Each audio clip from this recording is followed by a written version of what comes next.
আল্লাহ রাব্বুল আলামিন এত এত গুণ সুযোগ বান্দারে করিয়া দিন, এত এত সুযোগ আল্লাহ রাব্বুল আলামিনে বান্দারে করাইন, এত এত সুযোগ আল্লাহ রাব্বুল আলামিনে দান বান্দারে দান করিয়া দিলা যে একটা নেক আমল আমার বান্দায় করব, একটা নেক আমলের সবরে আমি আল্লাহ বাড়াইতে এই একটা নেক আমলের সব আমি আল্লাহ পরওয়ারদিগারে আলমে উহুদ পাহাড় পরিমাণ সব দান করিলাইমু।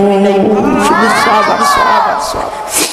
আমার ভাই হল বন্ধু হল হযরত আবু হুরায়রা রাদিয়াল্লাহু তাআলা নূর কাছে ব্যক্তি আইয়া কইল, আপনার কাছে আমি শুনছি আল্লাহ পরওয়ারদিগারে আলমে একটা নেক আমলের সব আল্লাহ রাব্বুল আলামিনে 10টা গুণ বাড়াইয়া দিলাই। আবু হুরায়রা রাদিয়াল্লাহু তাআলা আনহু কইল, বা কইবার কিচ্ছু নাই, আল্লাহর কসম খাইয়া কইরে আমি আমার নবীজি রাহমাতুল লিল আলামিনের জবান মুবারক থেকে আমি শুনছি যে আল্লাহ পরওয়ারদিগারে আলমে এক বান্দার একটা নেক আমলের সওয়াব আল্লাহ কিয়ামত পর্যন্ত আল্লাহ দান করতে থাকো।